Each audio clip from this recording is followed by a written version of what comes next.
بسم اللہ الرحمن الرحیم۔ السلام علیکم۔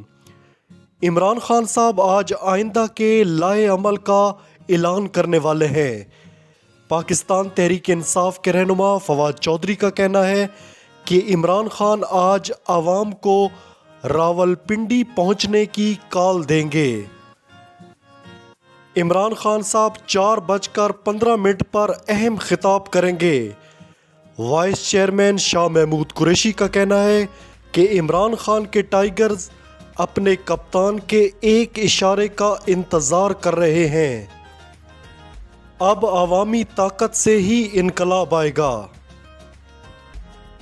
شہید ارشد شریف کی بیوہ جویریہ صدیقی نے صدر مملکت کو خط لکھ دیا ہے۔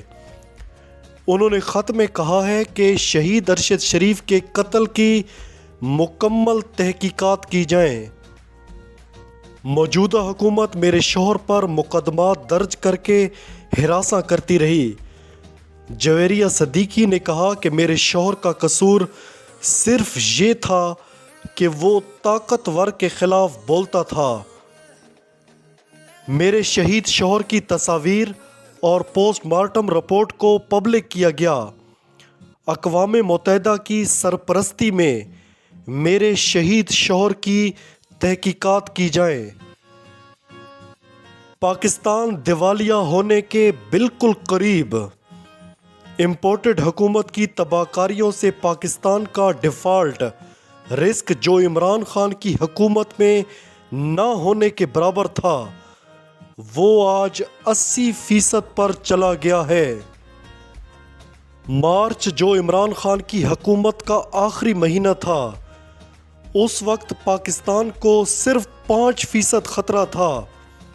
7 مہینے گزرنے کے بعد اب ڈیفالٹ ہونے کے چانسز 80% ہو چکے ہیں۔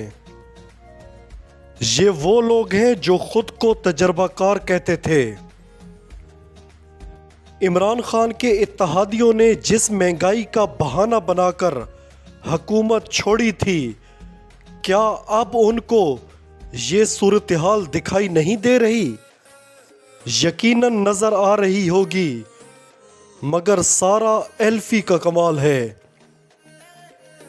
عمران خان کی حکومت میں ان کو اچانک مہنگائی اور تباہی نظر آ گئی۔ اب کیوں نظر نہیں آ رہی؟ کیونکہ یہ اشاروں پر چلنے والی جماعتیں ہیں۔ ان کی اپنی کوئی کریڈیبلٹی نہیں ہے۔ رجیم چینج آپریشن کے سہولت کاروں سے قوم کا سوال ہے کہ پاکستان کو کس جرم کی سزا دی گئی اور مسلسل دی جا رہی ہے۔ عمران خان صاحب نے کئی بار اپنی تقریروں اور انٹرویوز میں یہ بات کی ہے کہ میں نے ان کو کہا تھا اگر رجیم چینج آپریشن کامیاب ہو گیا تو پاکستان کی معیشت نیچے آ جائے گی اور پاکستان ڈیفالٹ کی طرف چلا جائے گا۔ ہم نے معیشت کو بڑی مشکل سے سنبھالا ہے۔ سمیع ابراہیم کو ایک انٹرویو میں انہوں نے یہ پیشن گوئی کی تھی، یہ آپ سن سکتے ہیں۔ میں نے کہا یہ اگر آپ نے کیا اس وقت یہ جو سازش ہو رہی ہے یہ کامیاب ہو گئی تو یہ ہماری جو اکانومی ہے وہ بڑی مشکل سے یہاں پہنچی، جیسی کانفیڈنس گیا یہ نیچے جائے گی۔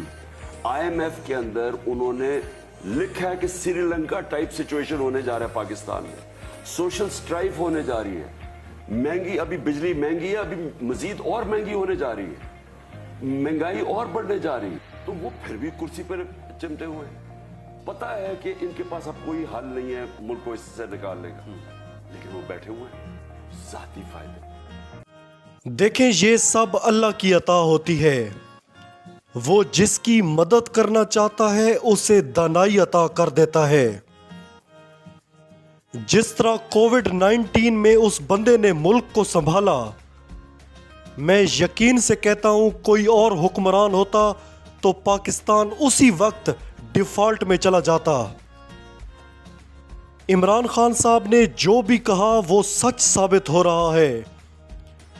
اگر ایسے بندے کو ادارے سپورٹ کرتے، اس کے ساتھ کھڑے ہوتے اور ایک عہد کرتے کہ ہم نے پاکستان کو ایک عظیم ملک بنانا ہے، پتہ نہیں یہاں کسی کو یہ احساس کیوں نہیں ہوتا، کیوں ہم ایسے گندے کھیل کھیل کر خوش ہوتے ہیں۔